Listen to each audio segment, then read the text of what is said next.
Hey now. Hey, Briterion Bollection, Season 2. episode 2. Yep, the first episode of the season with Aileen.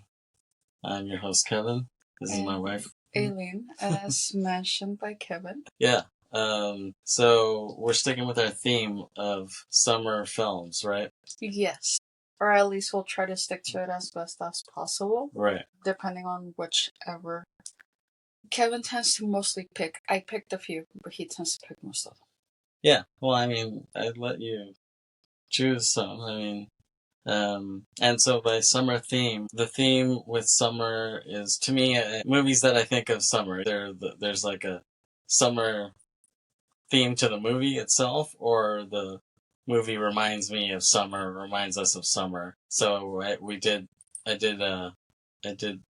Con Air with Chris the other day, and that movie reminds me of summer because I remember it being a summer blockbuster when I saw it in '97. I saw it in the theater, and Cage had both of those movies in the theater. He had Con Air and Face Off in the same week, which is crazy when you think about it. So yeah, it's either a movie that's summery or it reminds me of summer. That's basically how we're doing the summer theme. So me and you, when we decided what movies we wanted to do, it was kind of like we were kind of a little bit confused, like, okay, which movie should we do?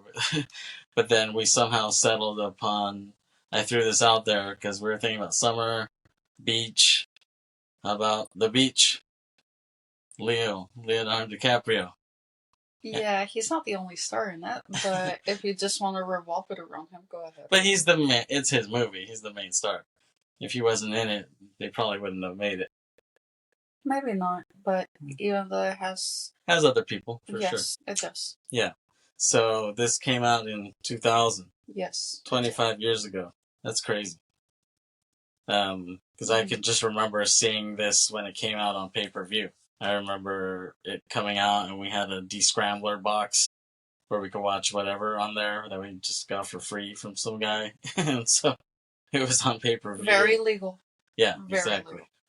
I was watching this on there. I was like, oh, this movie's pretty good. I felt like it didn't get good reviews at the time. Yeah, I think it had a mix. Yeah. Mm-hmm. Yeah, but I always kind of liked it.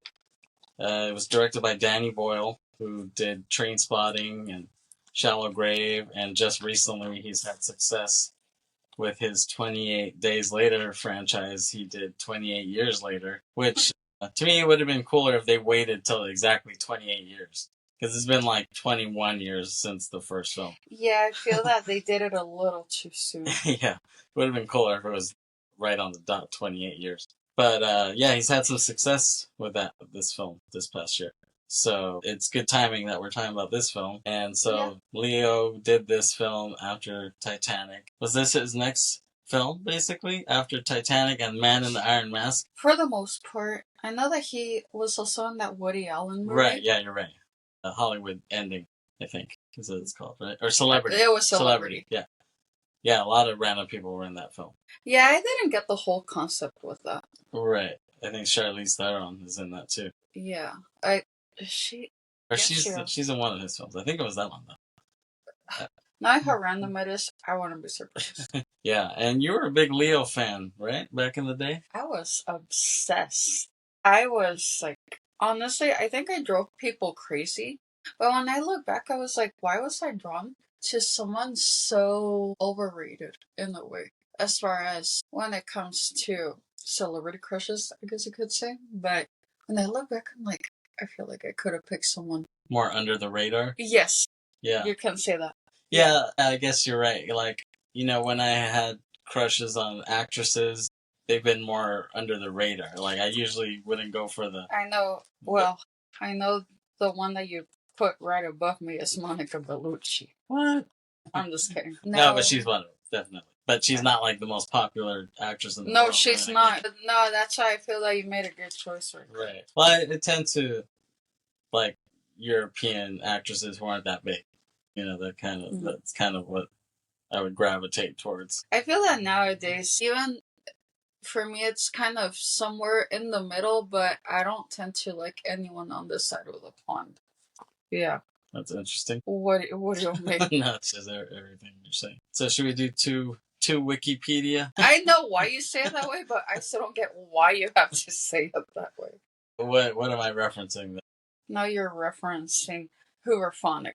Right. Yes, because you're referencing one of their songs. Right. So. Yeah. Two Wiki, which is so Hooverphonic, if you don't know, it's a Belgian band who we both really love. They make great music, and they have from their first album, 1996, a new stereophonic sound spectacular. Mm-hmm. Their big song was called Two Wiki. So I thought it would be funny to whenever we do the Wikipedia summary of the film, we'll just call it Two Wikipedia. But I remember that Kevin before one time sent me a Wikipedia link to something which I don't remember what it was about, but he just said, "Here's the Two Wikipedia link," and I was just like, "Oh my god, ridiculous!" But no, actually, and now mentioning Hooverphonic, Kevin made an order from Turntable Lab, which arrived earlier today. And speaking of Hooverphonic, one of the vinyls that came in was from Hooverphonic, which was the Magnificent Tree. Pardon me, I'm really stuttering right now. I don't know why. Yeah. Even though I really don't intend to, I sound like one of those people who had a certain problem as a kid and just never overcame it. Right. Yeah, but the interesting thing is that the one that came in was the blue one, because maybe 1 or 2 Christmases ago, I tried getting Kevin the green one. The green vinyl. Yeah, the green vinyl, but it was not. Stupidly just got the regular black one. But did you click on green vinyl, or you didn't? I guess I didn't realize what it was, and I should have just ordered it through Discogs instead of just ordered it from a more common store, which I'm not going to mention. Yeah, sorry. It's okay. So, yeah, you get on me for stuttering a lot, though. Yeah, I do, but I'm trying to be very conscious of the way I speak, but somehow something is getting in the way. I don't know if it's because I'm wearing this mask right now. If you are watching the video, which you should if you subscribe to VIP, Patreon, please do so. Yeah, that way we can keep doing these videos and these podcasts. Support us, please. Yeah. Anyways, so needless to say, you wouldn't listen to a podcast by Porky Pig, right? No, I'm trying not to sound like Porky Pig. That's the thing. I feel that I would sound very dumb talking like that, so I really don't want to sound like Porky Pig. That's a very good example. But yeah, I'm currently wearing a mask because I'm really trying to do more skincare, because usually I feel that lately I've been really half-assing it because I'm always in a hurry, and I feel that my skin has not been looking very good. On top of the fact that these past couple weeks I haven't been focusing on my diet or exercise either, so I've been looking like shit. Which I don't mean to be self-deprecating, but I feel that I'm not looking as good as I should. So I do contribute that to my stuttering, just the fact that I'm wearing this mask, because as I mentioned in one of our other episodes before, I tend to multitask just because I feel that I'm always caught up on something, so that I try to make it for whatever time I have, and I'm wearing this mask, and I'm probably going to wear for another 10 minutes or so, or for however long. I might lose track of the time and wear it way longer than I should, but yeah. That's okay. The viewers will get used to it, I think. Hopefully. Hopefully I don't freak them out. Or if you're just listening, at least you don't have to see that. So. Well, then that means that your face won't come out either. Okay, so to Wikipedia. Shall I read that? Absolutely. Okay. So Richard, a young American backpacker seeking adventure in Bangkok, stays in a drab traveler's hotel in Khao San Road, where he meets a young French couple, Françoise and Etienne.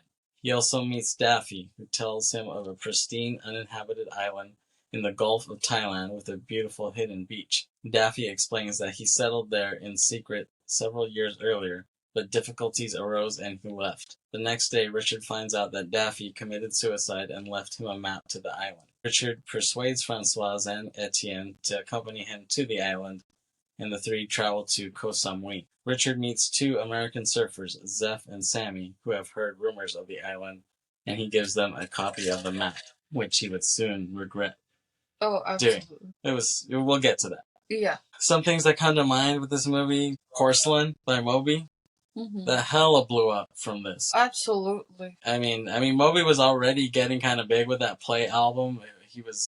It was like in every commercial. He had like 10,000 licenses from that album. He had songs and everything all over the world.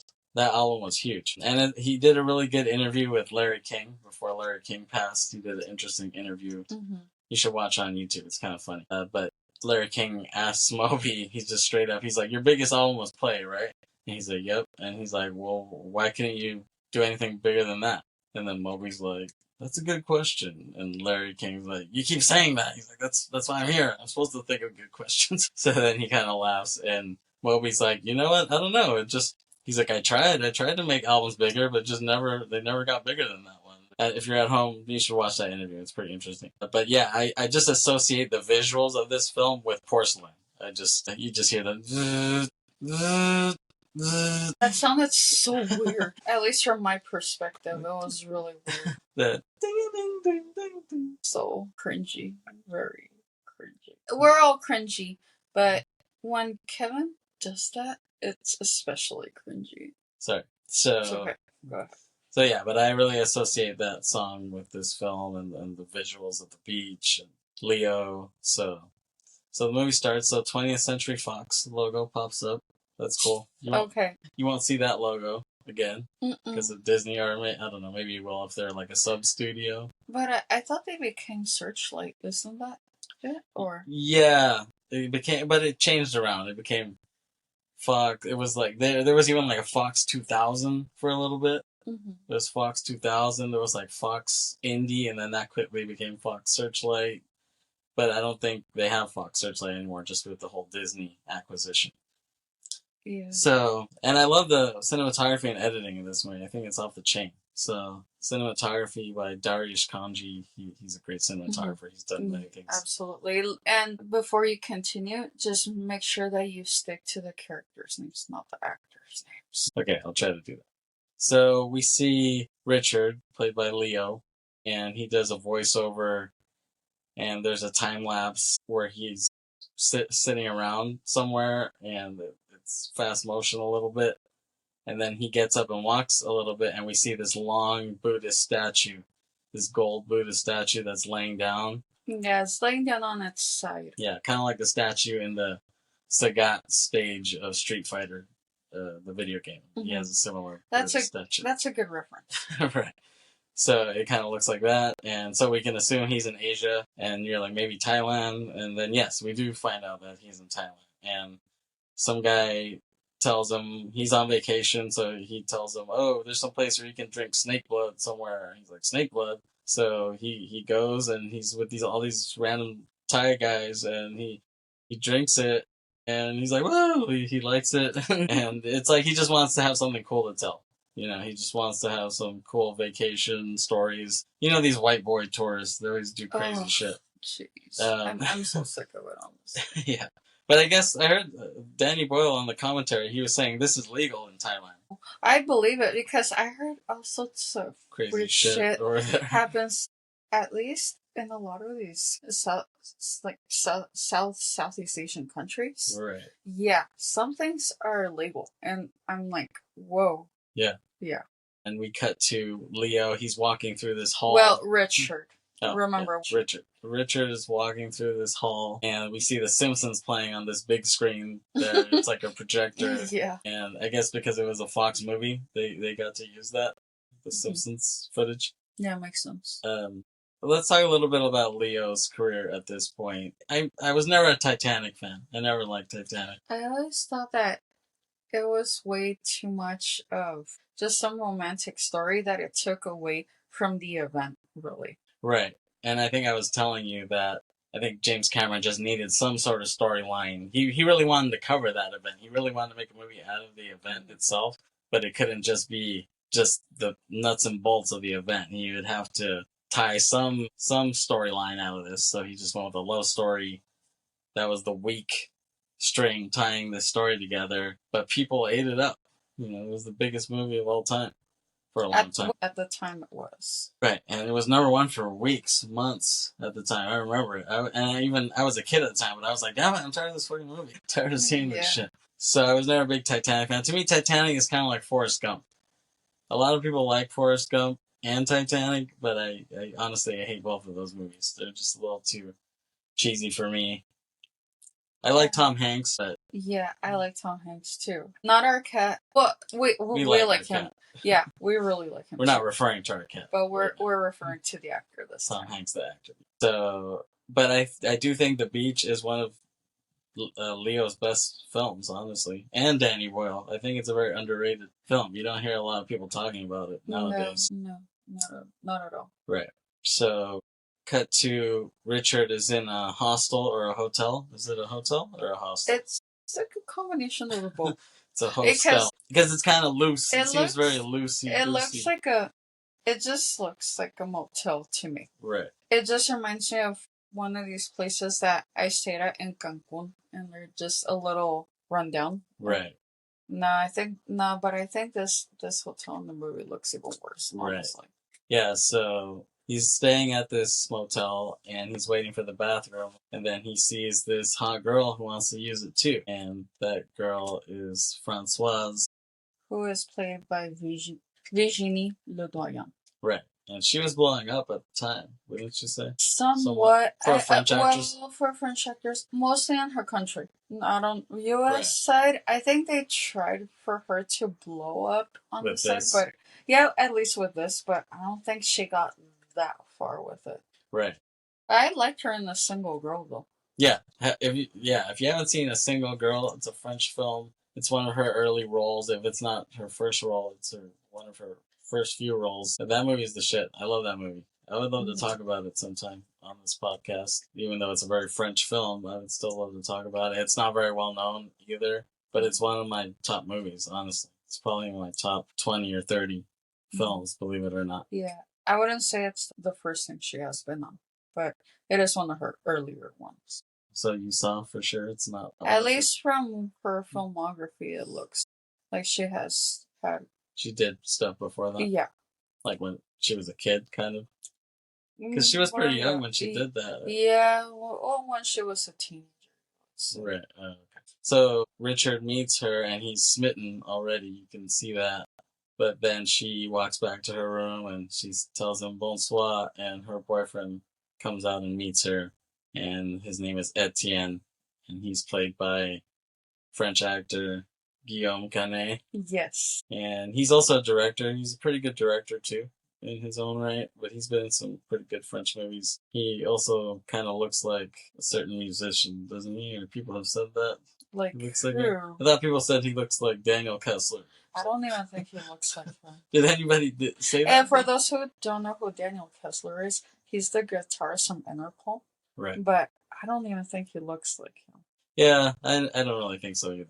But I've heard some stupid people say that. Well, a lot of people say that about other people who don't even look alike. Right. So at that point, we see the title card of the film, and then we see Richard lying in bed, and he hears people getting it on, which we can assume is Etienne and Françoise.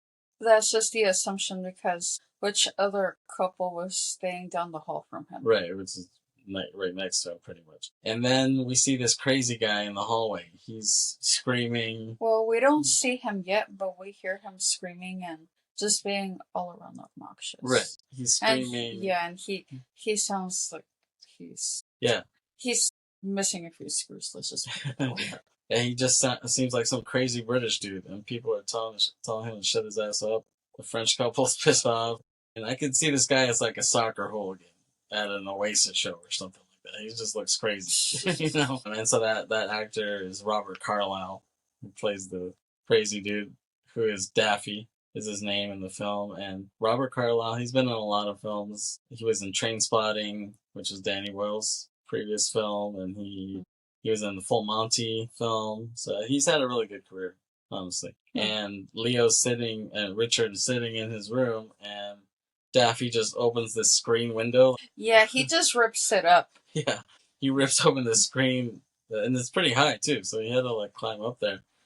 And he's like, "What are you doing?" And Richard's like, "Just sitting here." And Daffy tells him about this beach, and he tells him it's like a paradise. It's like a Garden of Eden. But to the viewer, you're just like, this guy's talking out of his ass. He doesn't, like, nothing he's saying is important. And same thing to Richard, because Richard is just like, okay, can you leave now? That's basically what he tells him. And then he says, no offense and all, but you're fucked in the head, right? That's what he tells him. Yeah, well, didn't he say it more as in there when they were told you're fucked in the head? Yeah, he says something like that. And cut to, we see a lady cleaning the wall of the motel in the hallway, and the light bulb is sparking while she's using the broom on the wall. Yeah, because some electrical wires are being exposed from that. And she's cleaning it, so the water is coming in contact with that. And Richard tries to explain to her, watch out, you're going to get electrocuted. But she seems to not understand what he's trying to tell her. Right. And this is him coming back from somewhere. He went sightseeing. Yeah. He came back and he sees her cleaning, and it looks like she could get electrocuted. So he's trying to warn her. He's like, electrocution. He's trying to say something, but she doesn't get it. She doesn't get it until he goes in the motion that what you would assume what an electrocution would look like. Right. So he looks pretty funny, shaking, and just doing the sound. Yeah, he looks like someone who got shocked by Blanca from Street Fighter. This is our second Street Fighter reference. On this episode? Yeah. Oh my god. Let's see if we can get the hat trick.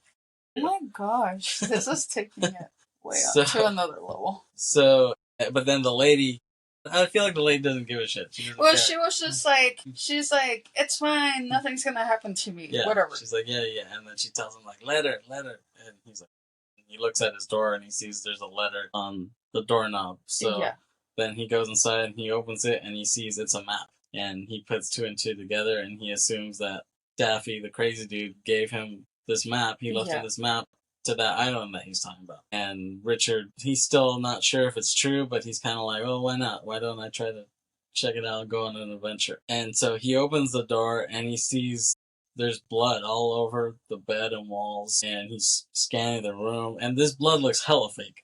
It looks like dried up Kool-Aid. It looks horrible. It looks really bad. To me, it just looked like... Right. It just looked like snow cone syrup. Yeah, corn syrup. High fructose corn syrup. So... Okay. Not what I was talking about, but whatever. Okay, so Richard looks around, like, where's this blood coming from? And then he turns the corner, looks on the other side of the bed, and he sees the crazy guy dead on the floor. And we can assume he used a knife to slit his wrist, I assume, because you see the knife next to him, and the way the blood is splattered usually would have come from his wrist, I would assume. So we cut to the police talk to Richard, and they're pissed off because Daffy used a false passport. They said that his passport said name Daffy Duck, country of origin Neverland, or something like that. How was he able to falsify his passport? That's what I'm saying. That can never happen nowadays. No, of course not. Back then, I guess you could get away with it. Well, it was right before 9/11 too, right. So it was. I would say it's a little more believable. Yeah, but nowadays that can never happen. That's total bullshit right there. So we cut to Richard is in his room and he's kind of practicing to chat up Francoise. He's kind of like, hey babe, wanna go with me to this island? He's kind of saying that he looks like an idiot, basically. And so he's like, alright, I'm just gonna go over there. So he goes and he knocks on the door, and then Etienne opens the door quickly. And he's like, oh, like, he's like, Richard is shocked to see him. And he kind of stumbles when he's asking. He's like, oh, do you guys wanna, like, that's basically what he says. Like, he's like, oh, there's like an island that maybe we can go to, and supposedly it's cool. And they're like, okay, we'll go. And so they quickly agree. And Etienne, on the voiceover, Richard is like, oh, thank God we invited Etienne, because he organized the whole thing. Like, he looked up maps and everything. He figured out how to get there, all the logistics of it. That's why it's good to have people like that when you're traveling. It's good to have someone who's a good logistics person, especially if you want to do things that are off the beaten path. You know what I mean? Yeah, to a certain degree, I would say. Right. Well, he was going somewhere really weird and crazy, so I think it was good that he had him around. And the music is really cool here. I like the music in this montage, and the original music. I'm not sure if this is original music here or if it's a song because it's instrumental. But the original music was done by Angelo Badalamenti. He was a big composer, and he worked with David Lynch a lot. He did a lot of David Lynch's work from Blue Velvet onward. So he passed away too, like a few years ago. But he was a really great composer. And cut to Richard. He sees Francoise come back from the water, and he's kind of checking her out. And then Etienne barges into his fantasy, and like he's looking at her in the distance, and then Etienne just comes up next to him like, "Hey," and he tells him, "We can't be taken to the island by ship." So he's like, how are we gonna get there? She says, "We swim." He's like, "Yeah, we swim." And he's like, "What?" So he's kind of freaking out at that, and cut to he's trying to get back to his room. I guess he had a room separate from them, and so and I guess it's not in the same location either because they're nowhere to be seen. So he's trying to get back into his room, but it's raining hard as hell, and he doesn't have his key. He lost his key or something like that. So then these white neighbors next to him see that, and they're like, "Hey, you lost your key?" He's like, "Yeah." And they're like, "You want a beer?" And so we cut to, and they're these jackass American Pie type of guys. These guys are like American Pie, Woodstock 99 guys in Thailand. That's basically. Yeah, you could see that they probably had just gone to that not long before that. Right. And if you haven't seen any of these Woodstock 99 documentaries, you really should, because they're pretty interesting. They're pretty funny. They're pretty well, I wouldn't say train-wrecky. I wouldn't say they're funny necessarily. I would just watch them, and it makes me think. I'm glad I'm glad I wasn't there, honestly. Yeah. No, I'm glad I wasn't either. Even though there were some cool performances, it just was crazy. And when you see all the people, because in the original Woodstock, they did a lot of mudslides. There was like a lot of people playing in the mud in Woodstock, the 69 one. So you saw these guys in 99 playing in the mud. What I saw in the documentaries, they were like, "Oh, what people don't realize is that was shit mud." Because a lot of it was shit. Well, it got run off from all the porta potties that were on site. Yeah, exactly. So they were playing in that. When you see these guys, it's just all brown all over them. They think it's mud, but it's not. Couldn't they smell it? Because it would smell really bad, though. I guess it just smelled bad in general, so maybe they couldn't tell. Anyways, Richard talks to these guys. He hangs out for a bit, drinks some beer with them, and he tells them his whole situation, how he likes Francoise, but she has a boyfriend, and they're like, "Wow, dude, like, good luck with that," basically. And then one of the guys tells him, he's like, "Oh, I've heard this thing that it's like an urban legend that there's a beach around here, but nobody knows how to get there, and supposedly there's so much weed you can smoke for a lifetime." And Richard knows this, so he kind of plays along like, "Look, I've never heard of that," basically. And so they tell him all about it, and he's like, "All right, gentlemen, I'll see you later," because this lady comes and opens his door. Actually, those guys were actually pretty good actors, believe it or not. I'd never seen them in anything else, but it's kind of funny that he would use them for this, and I never seen them in any other movies. What if they weren't real actors, and that's just how they act in real life? I'm just wondering. I mean, it's possible, but I don't know. They seemed like actors to me. I don't know, unless he just found them off the streets of Thailand, which I guess is possible. Yeah, so the next morning, he's about to leave with Francoise and Etienne, but then he decides to leave a copy of the map. He draws out a version of the map, and he leaves it at their doorstep.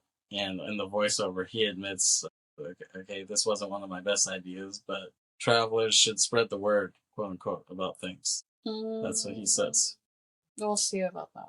Right. So, yeah, he leaves the map and then goes with the couple. And cut to Richard wakes up and sees Francoise. Yeah, she's taking pictures of the sky. It's nighttime, and she has this really cool ass camera, and she's taking pictures of stars and the moon. And then Richard walks up to her and he says, "Oh, you know what?" He says, "There's an infinite world out there, and there could be another planet out there where there's another you taking a picture of you." And he's trying to be all mystical and shit, and, constellational. And she says, "Yeah, well, that sounds kind of like the American bullshit that they say to try to get French girls to sleep with them." And basically, burst his bubble. But it's kind of funny because while he says that, we see shots of the Earth, even though when you're watching it, you feel like you should be seeing shots of the moon through her camera. It's funny that it's intercut with shots of the Earth, but I guess they're trying to show that parallel world that he's talking about. And so that kind of bursts his bubble. And the next morning, they can see the island from afar. They're within distance and they're just looking at it through binoculars. Etienne asks Richard, how many kilometers do you think that is? And then Richard says, I don't know, I'm American. I think in miles. He's like, okay, well, how many miles do you think that's? He's like, I don't know. And he's like, I don't think we're going to make it. And they're like, oh, if you never try, you'll never know. So we're just going to have to swim over there. So they're like, okay, fuck it, we're already here. Let's just go swim. So they just start swimming. They haul ass, trying to get over there, trying to stay afloat. And they're halfway there, and Etienne starts to freak out. And he's like, whoa, whoa, whoa. And Richard's like, what? What? He's like, I saw fins. And he's like, what? He's like, yeah, I saw fins, saw a shark's fin. And Richard is freaking out, like, what? Oh my god. And then... yeah, and all of a sudden, Françoise goes missing under the water. Right, she gets pulled under the water. And Richard's like, Françoise! He swims underneath, but he doesn't see her. Yeah, he can't find her. Yeah, and then you start to see Etienne's smile start to like curl, and Richard looks at them. He's like, fuck you! And so they pull the prank on him, acting like there's a shark there, and Richard is pissed. But but eventually they do make it to the island. They land there, and there's nothing there right when they land. But so they have to trek a little bit, and then they get to a point where they see this huge field of wheat. Yeah, but it's really big. Yeah, really big. So much so that when Etienne sees that, he's like, whoa, he's like, now that's what I call a lot of dope. That's what he said. Which reminds me of the CD. Like, now that's what I call a lot of dope. Okay, 25. that's ridiculous. And it just sounds really weird coming from Etienne, too. Right. Just, yeah. Because to me, the whole thing, it just sounds very American. Yeah. And not in a good way. I agree. So it's weird that they had him say that line. So they walk a little bit, and then Richard sees a monkey on a leash, which he thinks is weird. And then he sees a guy sleeping on the ground with a gun. Sees a Thai guy on the ground with a rifle.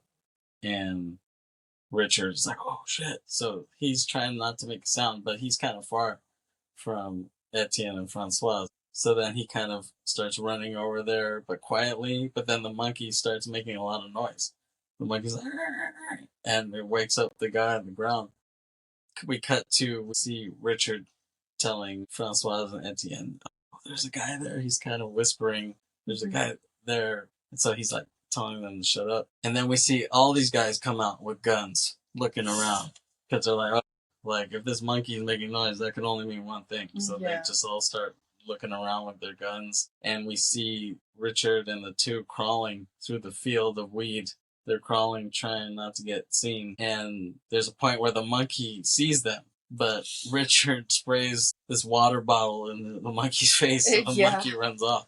So they got lucky, and they keep going, and they end up ditching those guys somehow, and they get to a waterfall, and they say shit. And Françoise is like, we jump, and Richard's like, what? Jump! And Etienne and Richard get into kind of a pushing match with each other, like, yeah, we have to jump, we have to jump. But neither of them wants to jump, so they're calling each other out on it. Right. Yeah. Yeah, and then Françoise is just like, fuck you guys, and she just jumps into the water. So they're both in shock that she actually did jump down the waterfall. Yeah, and they're just like, what? So then they're like, all right, and so they just both jump in, and it's pretty cool. I love movies when people jump into waterfalls, because they do it in this, they do it in Predator.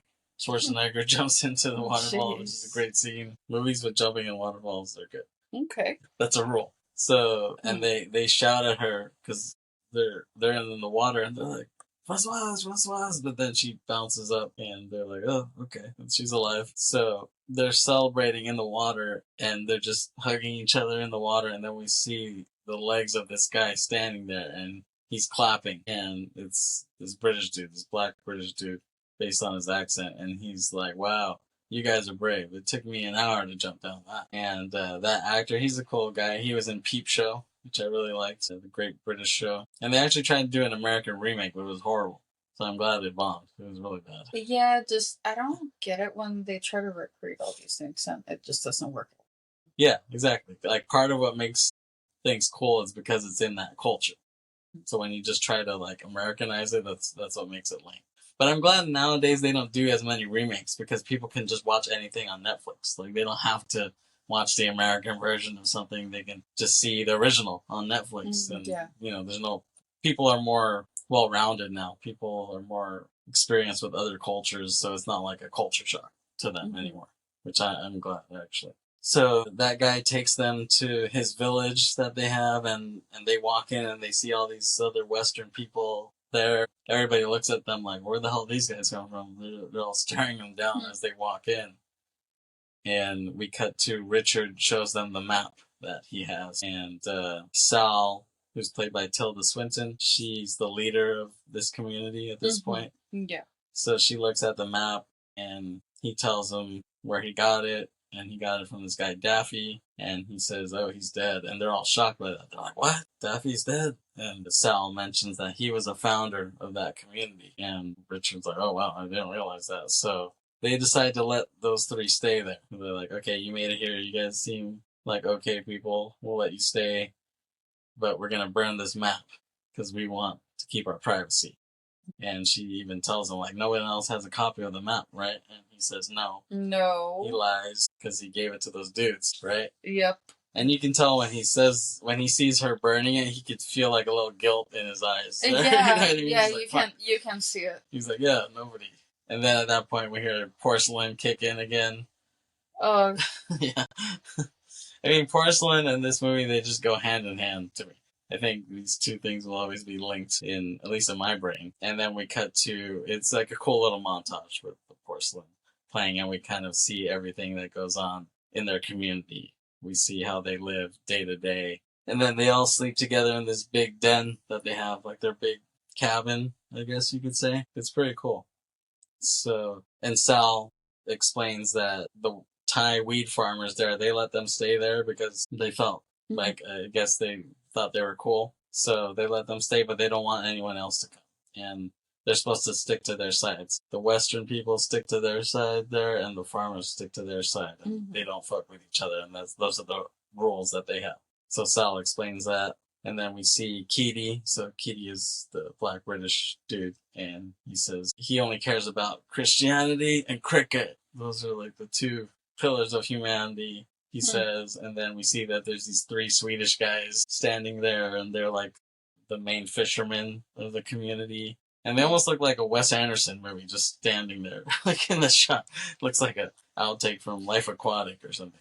I feel that they don't look polished like a lot of these characters in Wes Anderson movies tend to. Yeah, no, you're right. But just like the framing of them just standing there reminds you kind of Wes Anderson mise en scène to it. And we see them catching fish with spears. They stab the fish in the water. Yeah, because that's their main source of nourishment. Yeah. Yeah, the only meat they pretty much eat is fish. And we cut to Europeans of the community are playing soccer on the beach while Richard just sits there with Francois watching. And yeah, this is where I really first saw Tilda Swinton. Yeah, this was also the first movie that I saw with Tilda Swinton. Yeah, and I thought she was really cool, like from seeing her in this. And then she kind of started getting bigger. So then I saw her in The Deep End, which she did a bit later. And then I saw randomly on HBO this one night, she was in this movie called The War Zone, I believe. And it was directed by Tim Roth. And it's a pretty dark movie. It's pretty tough. It's like sexual abuse in the family. Oh, wow. And that is a pretty strong... But it's a good movie, if you can find it. The War Zone. Okay. And we have the DVD somewhere, actually. And I wouldn't be surprised. And it has a young Colin Farrell in it. So that, I mean, I remember seeing Tilda Swinton in that too. And I remember she has a small part at the end of Vanilla Sky. And I was like, yeah, like she's getting bigger. That's really cool. I was really into her at the time. Then Richard says the only person that he didn't like was Bugs, who's Sal's boyfriend. And he's the handyman of the community. And he's like German or something. They never really say what he is. But he kind of reminds me of this German guy we used to know. Yeah, very interesting guy. Yeah, to say the least. Yeah. Things didn't turn out that great with him ultimately, but in his good moments. He was funny. Yeah, he was a funny chap at one point. Chap? That's an interesting Funny word. German chap. So, yeah, this guy kind of reminds me of that guy. So they have a rule where they tattoo each other. Like the last person who arrives tattoos the next person. Yes. So we see this ritual. So Or this was more of it. The second to last person to arrive has to tattoo the last person that has arrived at the island. Or at least within the community. Yeah, that's what I meant. So we see Kitty tattoo Etienne, and Etienne tattoos Francois. Francois tattoos Richard. Yeah, and Richard's like, ah! He's all freaking out, but it's kind of funny. And then throughout the whole film, Richard does a voiceover basically. And to me, I like movies with voiceovers. A lot of people don't. They say, well, it's funny because a lot of directors say don't do movies with voiceovers because we want to see the visuals. We don't want to hear the story play out. But the directors who say that are directors who use voiceover. What if that adds to the backstory? Yeah. You just never know. Well, speaking of voiceovers, we mentioned somewhere at the end of season 1 that we were going to talk about a certain movie. And I'm not going to mention those hints again, but the one hint that I will say is that this movie does have a voiceover, and he's a really good actor. He's not featured in the movie himself. You just hear him do the voiceover. You just hear him narrating. That's all. Right. But he has been in other really good movies. And we did talk about another movie that he was featured in. Right. I don't want to give it away too much because I feel that it will spoil the surprise if you do eventually figure out. So just wait for it. I think the Briterion super fans could figure it out. But yeah, we'll see who is the super fan. So message us if you think you know what it is. Right. Yeah. So yeah, but like Martin Scorsese, I've heard him say before, try not to do voiceovers because it ruins the movie, ruins the story. But then he uses all these voiceovers in his fucking movies, so it's like that's hypocritical. It reminds me of Harold and Kumar too, because he's like, hey, like when Kumar runs into George W. Bush in the movie. And Kumar's like, hey, like you smoke weed? And he's like, yep. And he's like, well, why are you cracking down on all these other dudes smoking weed if you do it? And he's like, well, let me tell you something. He's like, you like hand jobs? And Kumar's like, yeah. And he's like, you like giving them? He's like, no. And he's like, well, you're a hypocrite too. That's so stupid. That's not the same thing. Come on. That's funny. I think me and Chris will talk about the Harold and Kumar's 1 and 2. Not 3. 3 was horrible. That's not Briterion material. I'm just letting you know. You guys do it, but if I were really to run Briterion, and I'm not trying to be elitist or anything, but I would pick more quality material than that. I'm just saying. So what would you rather have, Harold and Kumar or Sandler movies? Neither. Well, if it were a Sandler movie, it would be Uncut Gems. You know that. But okay, comedies, like comedies only. Okay, the only one that I really like of his is Big Daddy. You think that's Briterion worthy? Almost. Almost. To me, if that's Briterion, Harold and Kumar too. No, because you can see that there is more quality to the humor in Big Daddy, and even the way that it was done. But Harold and Kumar has a lot of stupid stuff to it. And it's really way too crude. Okay, well, we'll see. It's still on the fence. Well, yeah, but if I do it... But at least I was allowed to watch that movie by myself in the theater when I was 12 years old. So... Oh, Big Daddy? Yes. Because how were you alone watching that? Because my aunt and uncle were going to watch another movie, and I didn't want to watch it. Because I didn't want to have to be sitting next to them, so... They let me watch Big Daddy by myself, and that's how it happened. Right. Yep. Okay. That's interesting. So, we see Richard sitting on the beach, and he says on the voiceover, this was paradise, except for one thing. And then we cut to Francoise. Him and Francoise are looking at each other, and then he says, desire is desire, wherever you go. And they look at each other, and it's like, almost like she wants him now. Like, she wasn't feeling him at first, but then there's some sort of chemistry they have now in this shot, from what I see. Like, so when I first saw this, I was like, what? Is she actually liking him now? Like, she's still with her boyfriend, though. Yeah, I guess she couldn't help but notice him at that point. Right. And so, since they're the 3 new guests to the island, they make those paper lanterns. Yeah. Yeah, the paper lanterns that you let go in the air. Yeah, so they let those go, and yeah, and each one has their name on it. Yeah, and you can tell in the close up of it, you can tell it's like CGI. Yeah, no, it's obviously CGI. Yeah, but I guess I just wanted to show something symbolic. Right. Yeah. Well, I mean, when I think of the cinematography in this, it felt very modern to me at the time. When I saw this, I was like, dude, like this is so modern. This movie, like similar to, I guess, Fight Club, which came out the year before. The Fight Club, when I saw that, seemed very modern to me. But this one upped it to me because the cinematography was clearer. That's one thing I don't like about David Fincher. I don't like his dark cinematography. His cinematography is too muddled for me. I know it adds a lot to his movies because he does a lot of dark content in his films, but I prefer brighter colors, brighter cinematography in my films. I prefer a Tarantino kind of look, an Almodovar kind of look. That's the kind of cinematography I like. And then we cut to Richard is checking out Francoise again, and Katie sees that, and he walks up to him, and he points out everything that he doesn't have, basically. He says, well, number 1, you don't speak French. Number 2, he speaks French. Number 3, he is French. And he says, number 4, you don't got a bleeding chicken in hell's chance of getting with him. And that sounds like something Simon Cowell would do. Sounds ridiculous, honestly. Besides, I shouldn't even mention Simon Cowell. He has no cool factor to me at all. No, but it was funny when he would say shit like that. And then we cut to, they're pulling out one of the Swedish guy's teeth because he has a toothache. Yeah, well, what happened is that he urges Sal to let him go back to the mainland to go see a dentist, and she said, there's no way I'm going to let you. It's just going to have to get done here somehow. And he is just screaming in pain. Yeah. So they just pin him down. They just end up having to extract it themselves. Yeah. Yeah. And he's dying in pain, and everyone else is laughing. Not even laugh at that. Honestly, to me, saying something like that is just gruesome. To me, it really is. I don't know what you think. I agree. And that Bugs guy especially is laughing his ass off. Bugs is such an asshole. I hate him. Yeah. I can't stand him. Yeah.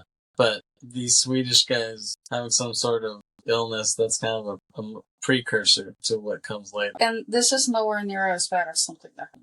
Which we'll get to. And we see Sal. She lays there kind of like the Buddhist statue. She has that same sort of pose with the thing on her forehead. And she kind of checks out Richard somewhat in a weird way. And it's funny because she's done a lot of cultural appropriation in her time, I'd say. Yeah. Kind of unintentionally, but it's happened. How do you know it's unintentional? Well, I think because at that time people weren't aware of things like that. Whereas people now are more woke, quote unquote. So that wouldn't fly nowadays. People wouldn't even put that in the script. The fact at the time, I feel like just people didn't think about it. And then Francoise invites Leo. She says, oh, you want to check out the beach with me? She tells Richard, and he's like, okay, sure. So they walk onto the beach and they talk, and she actually tells him that she likes him a lot. And he's like, really? You do? Like, this came out of nowhere. And I mean, and as the viewer, you're like, what the hell is she doing? Isn't she with the other guy? So then they go swim, and she points out, oh, this is where the plankton glow. Yeah, she was saying that whenever they're stressed, they tend to glow. Right. And then they start making out underwater, Richard and Francois, and then they take off each other's clothes to this All Saints song that's on the soundtrack. Okay. And yeah, we can assume they went all the way there. And the next day, Richard and Etienne are cutting some trees with machetes that they have. They're cutting some trees for some reason. I guess just to clear out the way. And Etienne tells him, I want to talk about Francois. He's like, what do you want to talk about? And he says, I want her to be happy. And he knows that they hooked up, basically, at that point. But I wonder how he figured it out. Did he just have a...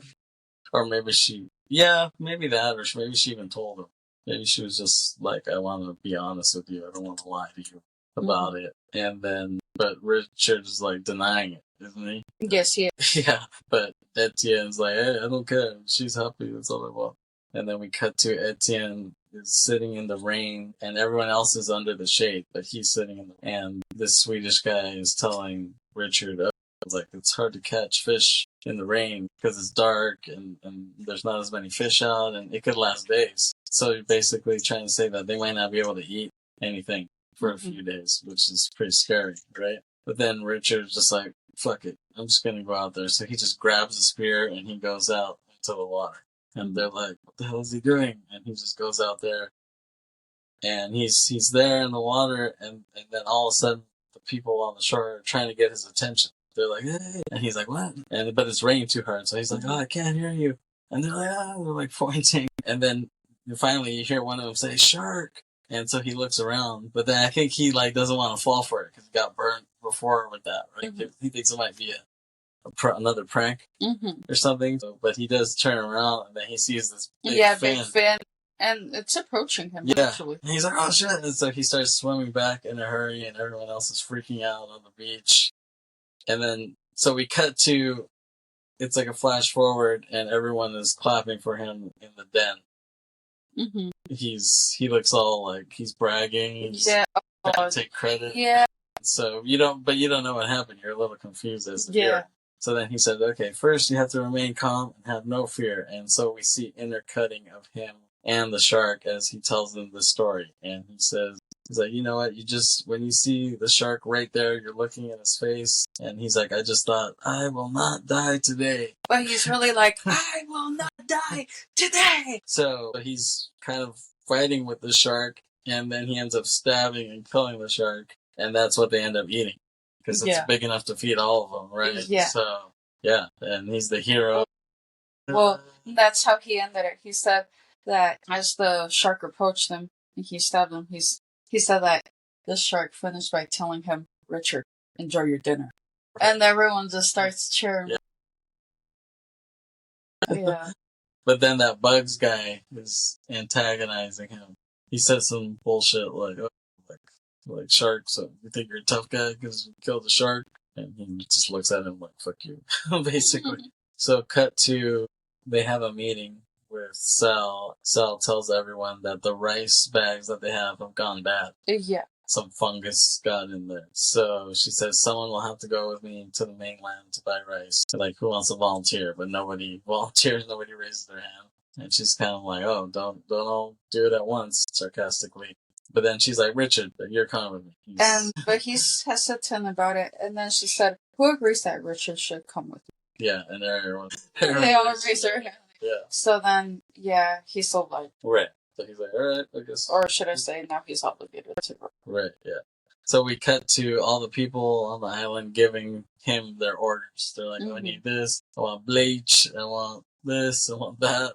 And it's almost like when you're going to TJ or somewhere in Mexico. And then you have them request by something give me this, give me that. Cream, so it's just a montage of everyone on the island requesting him stuff, and he's writing down the list. Right, and he's like, okay, like he's trying to write everything. And then Bugs comes up to him, he sits right in front of him, and he's like, what do you want? Well, he's like, what do you want me to get for you? But then Bugs out of nowhere just grabs his balls, grabs his crotch, and he's like, ah! And he tells him, like, when you get there, keep your hands to yourself, keep your dick to yourself, too. He's like, oh, God. Just going crazy. But then he lets go. He's like, so he goes back to the mainland with Sal, and then he sees all these jackass tourists, all these Western tourists there. And I remember seeing this at the time. It kind of made me hate tourists at the time, watching this in the film. And he hates them in the movie, too, because you just see all these people are just partying and raving. And to me, that's like what I see when I see, like, touristy parts in Mexico. That's the same sort of thing that I see just American jackasses or some European jackasses or Australian jackasses like getting drunk and puking everywhere. And that's just your own sea experience. Right. And it's like the natives, the people who live there, they tolerate it because it generates money. In an ideal world, I don't think they would want them there. Well, now that we're talking about this, let's talk about the recent events of foreigners living in Mexico City, more specifically Americans, and a lot of the locals want them out of there. Right. Yeah, they do. And I felt like sooner or later something like that was going to happen because it's just overkill now. Yeah, it is. And this is placing a lot of the locals that now they can't afford to live anywhere. Yeah, exactly.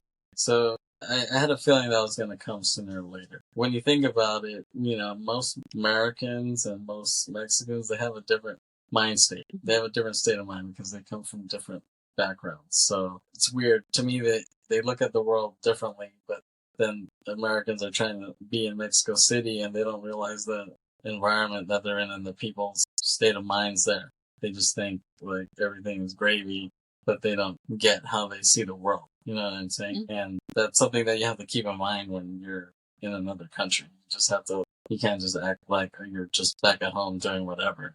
Like you have to take people who live there in mind and you have to think about how they see the world and they don't see it the same way you do.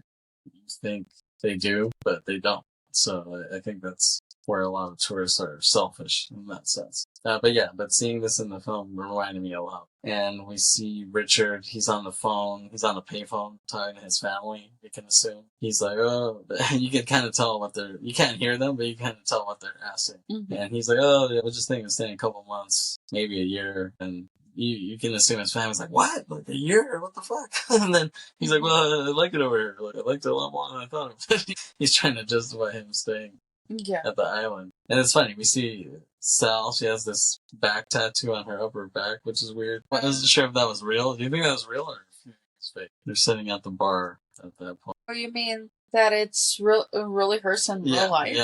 I don't think so. I think they just did it to her dad.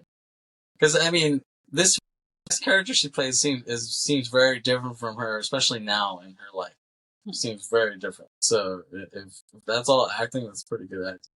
Because I bought her as kind of a stupid English chick in this, whereas like, I feel like when you see her, not just now, but in other roles, she doesn't seem that way at all. No, she really doesn't. Right. And then all of a sudden, these guys come out of nowhere while Richard and Sal are sitting at the bar, and it's those guys from the beginning who he met at that random shack that he was staying at. And they're like, hey, dude, it's Richard. He's like, hey, we're going to go to that island he told us about, dude. And Sal's sitting there, like, listening to the whole thing. And they're like, yeah, dude, we're going to go. And he's like, no, it's not real. It's not. It's bullshit. And they're like, no, like, you drew us the map. You gave us the map. We're going to go, bro. And Sal's, like, fucking pissed off. Kill him and them. But they're like, yeah, bro. But then it's funny because Richard he's kind of an asshole to them. He's kind of like, dude, it's not fucking real. Get the fuck out of here. He kind of tells them that, and they're like, dude, like, what a dick. Like, then they're all pissed off at him. And so Sal overhears the whole thing, and she can tell that he told them and gave them the map. So she asks him when they walk away. She asks him, do they have a map? And he says no, which is a lie, right? Yeah, of course. And she's relieved, and she says, okay, like, then we don't have to tell the others that. Like, if they don't have a map, then we don't need to tell them that these guys might end up showing up. So she's like, it'll just be our little secret, basically. And then she observes them on the beach, those guys, and she says, oh, I don't think they have them in them anyways to make it. Like, she doesn't think they're strong enough to make it through the waterfall and all that stuff. Which I kind of would agree with her in that moment. I was like, I don't see these guys making it through that. You know what I mean? I feel like they wouldn't have to worry, but I guess you never know. But what's funny is, like, she tells them, like, go upstairs and warm the bed. It's like what she says. Warm the bed. Yeah. And he's like, what? And then we cut to them boning. Yeah, which is unexpected, especially when you're first watching the movie. Right. And then, the fact that she's with Bugs and he's kind of with Francoise at this point. It's, yeah. Yeah. I don't think she's really into Bugs as much as you would think. Yeah, so, I mean, shortly after that, they're kind of asleep, and he's worried, and he says, Sal, I just have a question. And she's like, it was very nice. And then he's like, no, it's about Bugs. And she says, Bugs is my boyfriend. You're someone I just had sex with. Now get some sleep. I may choose to have more sex before breakfast. That's what she tells him. He's like, okay.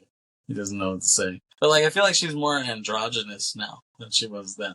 I agree. Which was the movie that we saw first? Yes, it was the Almodovar film, which I forget what it's called. Yeah, was it The Room? Something about The Room. Yeah, but even though for Almodovar, I didn't think it was that. It's not his best film. I mean, but it could just be the fact that he's working in English for the first time, like a full-length film. He did his short film with Tilda, too. Which I think is cool that he would work with her in general, because I think she's a cool actress. Yeah, over time she's gotten a lot more androgynous. Yeah. Which is, if that's what she wants to do, more power to her. Yeah. It's just very different from this film, this era of her.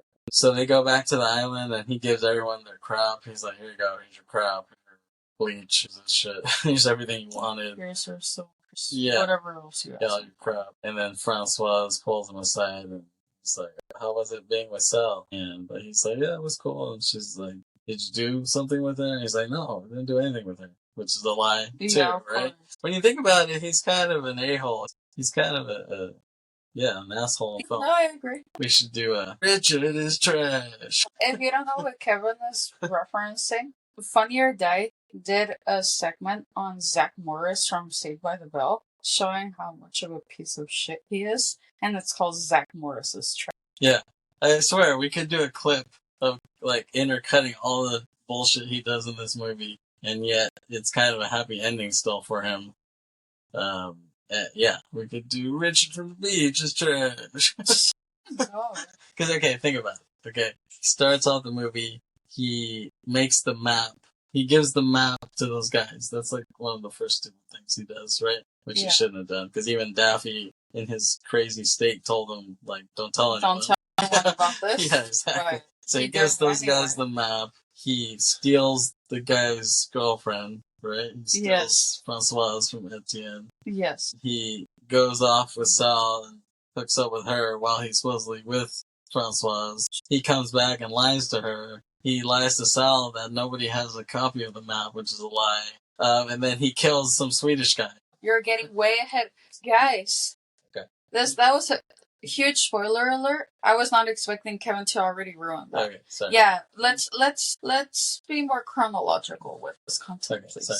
Save that for later. I think you should have saved that for the end. Next time, I'll just interrupt you. I always keep going. Because, that just...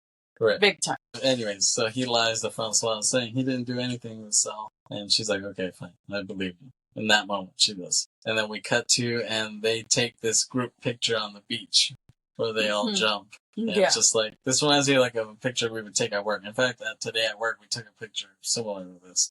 Yeah. Well, to me, this would be a picture that we would take at work too whenever we would have a big event. Yeah, exactly. So it's just one of those cheesy group pictures, and they're at the beach and they're like, yay, and they all jump. And we cut to him, he's playing a Game Boy. And then all of a sudden... Yes, while he's sitting on the hammock. Right, yeah. And then all of a sudden we hear someone screaming, just like blood-curdling scream. And then so they run out, and one of the Swedish guys was hurt. And he got bit on the leg and back by a shark. Yeah, it looked really bad. Yeah, it looks really bad. It looks really realistic. The makeup was pretty good. Yeah. And then in the commentary, he was like, oh, he really got bit. That wasn't makeup. No, but it looks really realistic. The makeup. And then I thought it was just one of the guys, but then it ended up being two of the guys got bit, right? Because they were all just hanging out there, and the shark just pulled up and bit the shit out of both of them. And so at this point, for me, this is like the beginning of the end of the community. When this happens, it's like the beginning of the downfall. Because everything is cool, but then when some shit like this happens, like, it's hard to bounce back. Yeah. Because it's like, so they need medical attention, but then you don't want to, give up your secret island, right? So one of the guys is just laying on the beach, and it's just a bloody trail. You see his body, it's all bloody, and they like had to drag it in. And so Sal tells one of the guys, oh, we can take you to the hospital, but you can't reveal where this happened. Yeah, like, just tell the doctors you don't know where this happened. And then he wants to know, he's like, oh, what happened to my friend? And we cut to the other friend is dead. He's dead. And so they give him a little funeral there, and one of the other guys sings Redemption song, Bob Marley. I feel that if you want to destroy me in some way, just play me that song. Why? Because it's too sad? Yes. Did you ever hear the Joe Strummer version? I may have heard it before, but I feel that the Bob Marley one is the one that just really does. Right, yeah. So I think it's a great song. Yeah. Yeah, it's kind of sad. And it's weird, the Joe Strummer version, he did it on the album, like, right before he died. Jeez. And it's pretty good. It's weird that he has, like, auto-tune on it. If you listen to it, like, you can hear the auto-tune on his voice when he sings. I think it's cool that Joe Strummer would do that, do a cover of that. because the Clash were pretty inspired by reggae. Well, I can see that in some other songs. And so after that funeral, they kind of try to get back to normal. All the people on the island, they try to just go on with their cool, fun lives, but then they just hear the guy screaming in pain. It's just like, ah! And they're just like, shut up! Like they just don't have any sympathy. He almost got killed. Yeah, exactly. They just don't want to hear it anymore. They just want to keep having fun. And this is the guy who so far has survived. Right.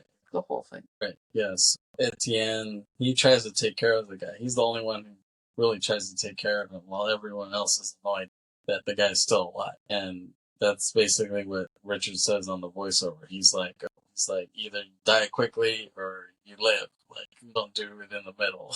It's kind of what he says. Like, don't die slowly. And so they end up dragging him out to die. And yeah, he's pissed off. He's like, it's fucking bullshit. Fucking animals, fuck you. He keeps saying that. And they just let him die and they just go back to playing. So I thought that whole thing was fucked up. I just feel that was very insensitive of her. Right. To say the least. Sure. How do you do that to another human being? Yeah, exactly. Cut to Richard is asleep and he has a nightmare about Daffy. And he's going back to where he found him in the room, and it's just this bad flashback nightmare. He wakes up and Sal is right there, like right on top of him. Right when he wakes up, and she says, "Oh, come with me." So she drags him, and we see this shot through binoculars, and then we see people on the beach that they see through the binoculars. And Sal tells him, like you see those people? Mm-hmm. And he's like, yeah. And she's like, it looks like they have a map in their hands. Mm-hmm. And then he's like trying to deny it, but she's like, no, she already knows he did. He did give them a way to get. Yeah, exactly. So she tells him, like, you have to stay here every day and try to get that map back. Otherwise, the farmers will kill him and they'll kill us all too. And so he's like, every day? And she's like, yeah, you stay your ass out here. So she basically forces him to stay out there and keep watch and try to intercept them. I mean, they don't expect them to come anytime soon. But when they do, his ass better be ready, is what she's trying to say. And we cut to Francoise comes out of nowhere and just slaps the shit out of him. She's like, you're big. And he's like, what's that for? And she says, oh, I found out about you and Sal. And he's like, what? And he's like, how? And she's like, everybody knows except me. She's telling everyone you guys had sex. And now he's pious. He's like, fine. And then he sees some farmers walk by. And he's like, farmers. And then this goes to the cheesiest part of the whole fucking movie. Okay. Which is, he's like, I decided to make a video game out of this. So he turns into like Crash Bandicoot, like a dumber version of it, as he like walks through the woods, walks through the jungle, and yeah, this is pretty cheesy. I thought it was really cheesy. Well, to say that. Yeah. Yeah. Yeah, and I think Danny Boyle just wanted to have something, a different medium. Thought it would be cool to interject that, but it just came out cheesy. Me. Yeah, even at the time I thought it was ridiculous. Yeah. I thought that at the time, and watching it now, I still think it's ridiculous. So Richard on the voiceover says, the longer I stay away from the community, the less I miss them. And so he gets used to it. He gets used to being away from them and just eating random crap that he can find. I guess he does find, I guess he finds some fish that he catches some fish. I assume that's what he ends up eating, but just for himself. And yeah, and so he sees the farmers and he likes to like keep an eye on them. He likes to kind of stalk them a bit, and he'll throw rocks to make them think someone is there, and they'll go like freak out and start trying to shoot someone even though they can't find him. And this is where he thinks like he's the shit. He's like I was the only one with the overview on how it all fit together. Like no one else could see what he saw. Like, Sal couldn't see the farmers there. The farmers couldn't see that those new people showed up on the beach yet. And he's the only one who knew how everything fit together. Mm-hmm. And then we cut to him eating a caterpillar. And it's like no editing. He just eats it all in one. This is one of the few caterpillar eating scenes. The only other one I can think of is Lion King, right? Yeah, but there it makes sense. Yeah. Here, no, I don't think I wanted to see Leonardo DiCaprio eat a caterpillar. Yeah. I guess it had to happen sometime. And this whole part, I feel like this scene gets a little Apocalypse Now-ish. And at this point, Danny Boyle kind of tries to throw in every Vietnam movie into the movie. What I got for him. So this part is kind of Apocalypse Now-ish. I'll point it out as we keep going. Because he has this vision of Daffy back in that room, and they're shooting people down, or like this, like kind of like Full Metal Jacket too. There's a scene where Matthew Modine is on a helicopter with this guy shooting all these, just shooting randomly Vietnamese people in the helicopter, and he's like, get some. He's just shooting, and that's kind of what they're doing in this scene. And then Keaty finds him, and you're kind of like, what? That came out of nowhere. And Keaty's like, what the fuck are you doing? And he tells them, like, oh, like, they're all talking about you. All the other roommates, they're all sitting around. I thought it was real, but it's really a hallucination. He's just thinking he sees them. And he's like, yeah, like, Keaty just has this interesting conversation, because he's like, Daffy was a fucking nutter, man. He's like, you need to get your shit together. That's what he tells him, but then you realize, oh shit, that was just a dream. And then he starts building traps, like Schwarzenegger did in Predator. He starts building these, like that same thing where he has like daggers on the ground. There's like a ditch, and he puts daggers there. Like Schwarzenegger did the same shit in Predator. So that's another reference that gets thrown in. And then he has another hallucination where he's talking to Daffy, and then we see him go into the farmer's den, and they're all asleep. But he's like, I think he's so bored, he has nothing else to do, that he just wants to do anything to have some excitement. So he walks into the farmer's den, and they're all asleep. And it's okay, keep going. He grabs a gun while they're all sleeping, and it's kind of like, okay, should I shoot these guys? He points the gun at one of them, but then he just lays the gun next to him and kneels and looks over him, and he takes one of the guy's bandana and puts it on. And then now this is a Deer Hunter reference, the movie The Deer Hunter with Robert De Niro. That's another Vietnam film. So I mean, yeah, I feel like he's just throwing every Vietnam movie at this point into this movie, which is just kind of funny. Okay, and then you see those guys on the beach. They land, the guys he was supposed to spy on in the binoculars, and he sees them, and he's like, oh shit. And then the farmers come out of nowhere and start pointing guns at those people. And they're like, whoa. They say, oh, we're American tourists. We found a map, but we made a mistake. Like, we're going to go now. That's basically what they do. But then those guys are like, no, they don't speak English, I don't think. And they're just, and Richard is watching all this. And those guys, they try to give him money. They're like, hey, here's some money. And they seem to kind of back off a little bit at that point. They're like, here, take some American money. But then one guy, he's kind of skittish, and he just ends up shooting one of the guys and killing him, because these guys have like semi-automatic rifles. So yeah, pull the trigger, you're done. So that guy just pulls the trigger, he shoots that guy, and then but one of his boss, of the farmers, he kind of yells at him. He's like, "What the fuck?" So his boss is like, "What the fuck did you do that for?" And they're kind of arguing, and Richard is seeing this, and he's like, "Oh shit!" And he's freaking out, because he's like, "Oh shit, they're gonna kill all these guys." Because at that point, it's either you let them all live or you have to kill them all. Yeah, exactly. Basically. So then they just like start killing them all, start pulling the trigger, and then there's one last girl who runs away, and she kind of seems like she's gonna get away, but then she sees Richard on the ground, and for some reason he does this weird tiger sound, like he goes like that, and she's like, what? And then they shoot her and kill her. So they just kill all of them. It's pretty bad. And then one of the farmers thinks he spots Richard, so they run after him, and he's like, oh shit. So he's being chased by them. One of the guys falls in to the ditch, and he's like, he's stabbed, and he's basically dying at that point. And then he keeps running, and he's like, oh shit. So he has to jump into the waterfall again.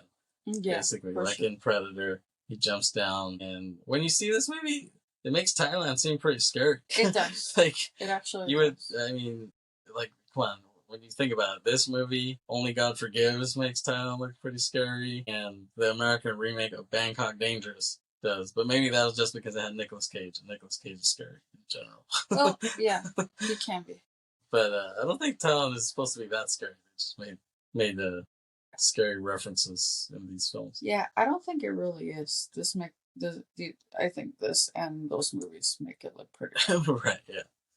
So then Richard makes it back to the community den, and he looks through the window. It's kind of like a screen, basically, is what it's made out of. And he's looking through. So he sees Sal making a speech, and then everyone starts dancing, and they're like raving. in their little den, and then there's that weird little bald dude. He thinks he's like a DJ because he's like playing like air DJ. He's like, yo. Okay. Yeah. And then Francoise runs out of the den, and then Richard just grabs her. Yeah, he grabs her hardcore, but then she slaps the shit out of him. She's like, ah! But then he pins her down. He's like, I need to talk to you. And we cut to her speaking to Etienne in French. Basically, she tells him what Richard told her. Like, 4 people got killed. They're American tourists. But then he doesn't want to leave that last Swedish guy there. He's like, oh, I can't leave him. Like he's, the last one. I don't want them all to die. I don't want all these Swedish guys to die. And then we cut to everyone dancing. And this looks like the Don't Lab, like the Do Lab in Coachella. Coachella would have the Do Lab where they would have some video of all these weird ass people dancing to it. So as a joke, Kevin said that it shouldn't be called the Do Lab. He said it should be called the Don't Lab. So we just started calling it the Don't Lab ever since. So this looks like that, but believe it or not, this place has better music than the Do Lab. Weird. And that's saying something. Yeah, exactly. And then one of the Thai farmers finds them. He finds their den, and he can see through the hut, and he's pious. He's looking out like, what the fuck are these guys doing? You guys are just partying and dancing while these other people show up, and we had to kill them. So then Richard is with Etienne and that last Swedish guy, and he just makes an executive decision, and he just clips his nose. He just holds down he just pinches his nose to cut off his breathing. Yeah, he ended his life that way. Right.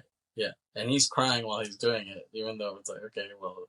Well, I guess his way was that the way he sees it is that he wanted to end his suffering, but it was a pretty cruel way of handling the situation. Yeah, exactly. Yeah, I mean, Etienne was saying that his leg was turning gangrene, so Richard just decided to make that executive decision. Yeah, well, his leg was turning gangrene, and in reality, it was going to kill the rest of him eventually. Right, yeah. And they would have... I mean, I guess it could have cut off his leg. Yeah, but I don't think they had the tools for that. I don't think they had the equipment for it, so that's why he did need to go to a hospital. The thing is that Sal told him that he couldn't tell them how that happened or where it happened. Right. And so it's like, what choices do you have now at this point?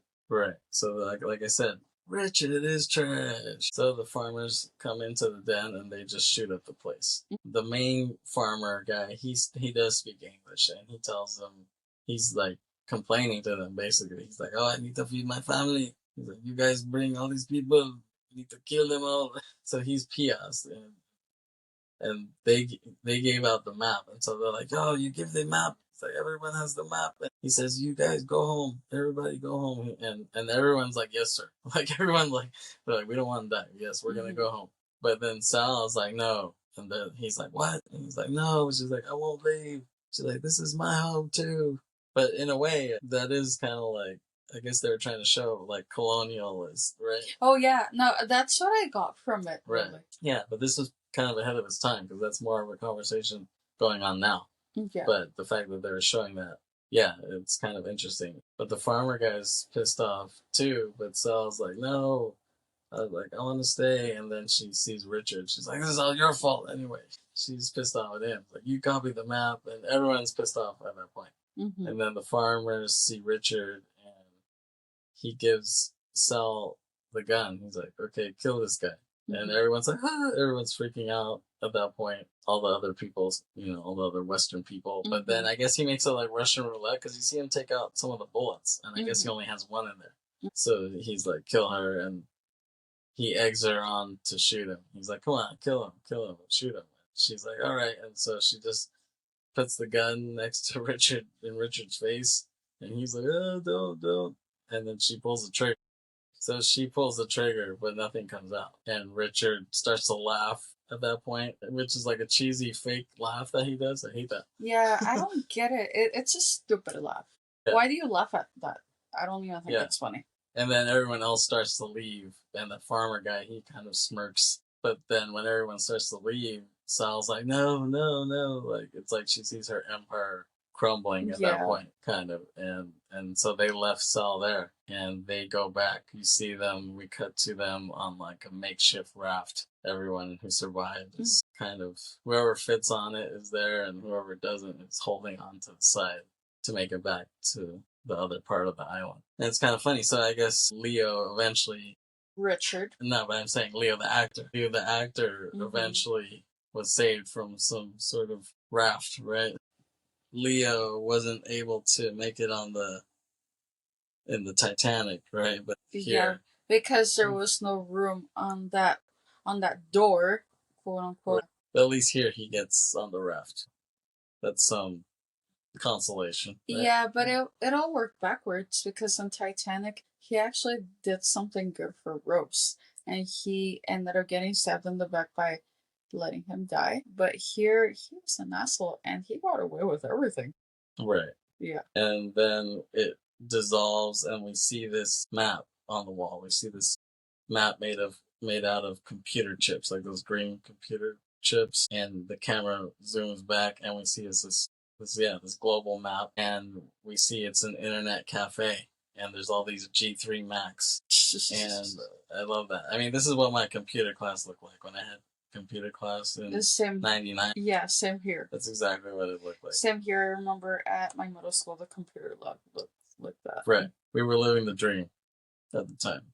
And so Richard walks into this internet cafe and he checks his email. And to me, internet cafes, they're pretty obsolete, don't you think? They're so obsolete nowadays. But you still see them. I mean, I see some. And, yeah, pretty rare. Yeah. They're pretty rare now. I mean, in the U.S., it was never really a thing. I mean, it somewhat was, but just not as much as you would expect it to. Right. Yeah. So, yeah, he's at this internet cafe. I think he's still in Asia somewhere. Yes.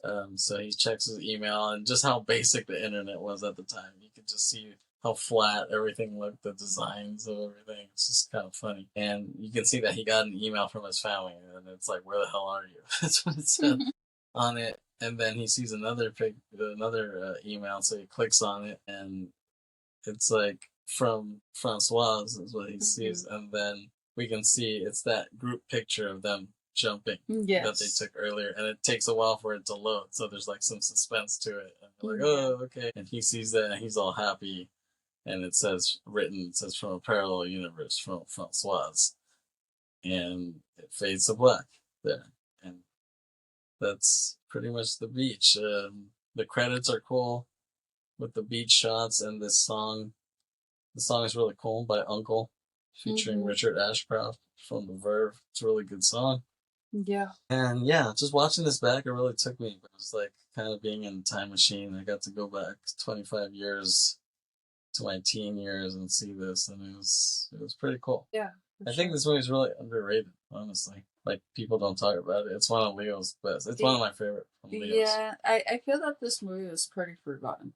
Yeah, exactly. But I think it's pretty good. I mean, I think Danny Boyle, he's really good at finding good foreign actors, Thai actors. You know, he wasn't familiar with them. He just found them, but they were pretty good. And I remember seeing this speech that Danny Boyle did where he was saying something like, film is not a British medium, which I thought was interesting. But he's pretty damn good at it. Like, because, I found this thing. It said, in remarks reported by the Daily Mail, Boyle said, "It's a terrible thing to say at the home of British film, but I am not sure we are great filmmakers, to be absolutely honest." He added, "As a nation, our two art forms are theater in a middle-class sense and pop music, because we are extraordinary at it."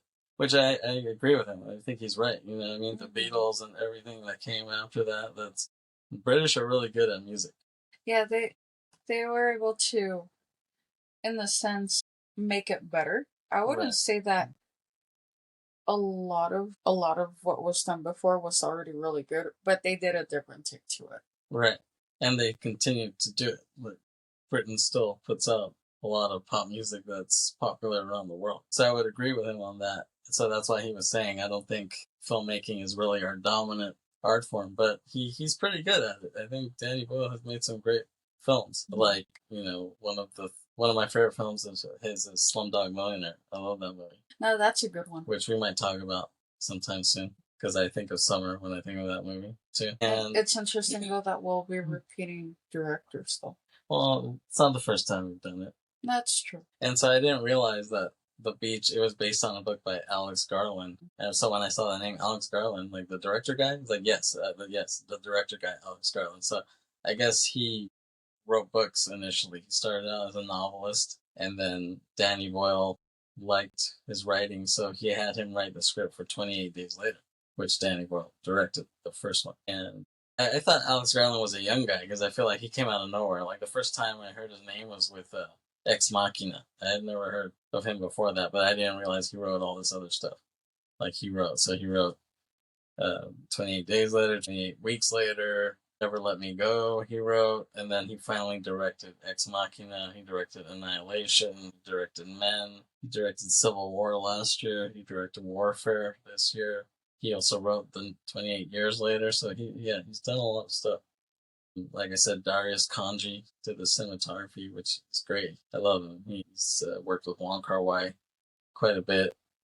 And he was originally supposed to do Before the Rain film, but I guess it's a Macedonian film. I really like that film. Yeah, that's a good film. Really good. He was the original cinematographer on there, but I guess he didn't get along with the director or something like that, so he left that film and they got another guy. But yeah, he's a really great cinematographer. And yeah, anything else you want to say about The Beach? Yeah, and don't forget that we have to do the Rotten Tomatoes ratings. Oh yeah, Rotten Tomatoes. You got that? Yes, I do. Okay, this should be fun. This should be really fun, actually. Okay. So I don't think critics liked it at all, especially at that time. So I'll say 68. No. Too high? Yes. Yeah, oh, damn, that's pretty bad. Okay, I'll say 45. Too high? Damn! Yes. See, I'm telling you, this shit's underrated, because it doesn't get good reviews. Okay, I'll say 25. 21. Damn, that's horrible. It's really bad for this movie. That's really bad. I mean, that's the thing. Critics need to reappraise this shit, and it starts here, Briterion. But that's pretty low. Yeah, it is. That's hella low. It's the audience now. I'm assuming it's a lot higher. Way higher. We'll see about that. Okay, based on your reaction, okay, I won't, maybe not super high, but I'll say 67%.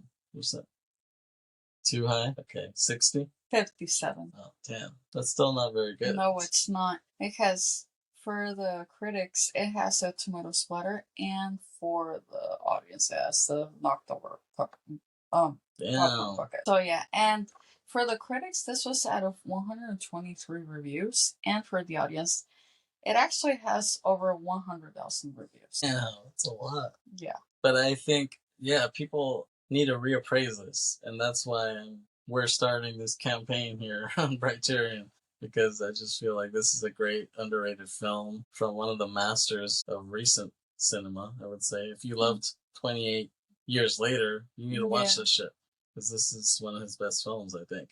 Yeah, I think so. And Leo, in his youth, this is one of his few starring roles while he was still kind of young. Yeah. After that, he kind of got old fast to me. Yeah, something about him seemed like he just hasn't aged that great. Right. And he has a new interesting film coming up, directed by Paul Thomas Anderson. Just seems kind of strange. I do want to see it, but we'll see how it is. Because he plays like this white trash dude. That's not the first time he tried to do that, though. Well, okay, yeah. Bearded white trash. I think he was bearded on that other one, too. Okay. But yeah, I think The Beach deserves reappraisal.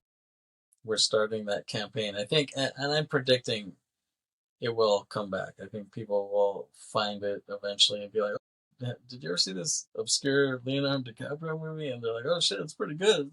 It's better than I thought. How come nobody talks about this movie? I think that's what's going to happen eventually. People will catch up to this film and realize that it's a great slice of millennium cinema, I would say. Yeah, for sure. Yeah. And like I said, I loved watching it. It's an intense movie and great soundtrack. I mean, Danny Boyle makes pretty good soundtracks. To me, he should be thrown in that conversation with those other great soundtrack guys like Tarantino, Wes Anderson, what's his name? Cameron Crowe. He's in that same mix, I think. He's doesn't get enough credit for that. Because, I mean, Trainspotting, that was a kick-ass soundtrack, too. Everybody knows that. But a lot of people, I guess, they don't see him. They don't think of him when they think of the music to it for whatever reason. But, yeah, he's great. And, yeah, I loved it. It was just stepping back into a time machine 25 years ago when I saw this again.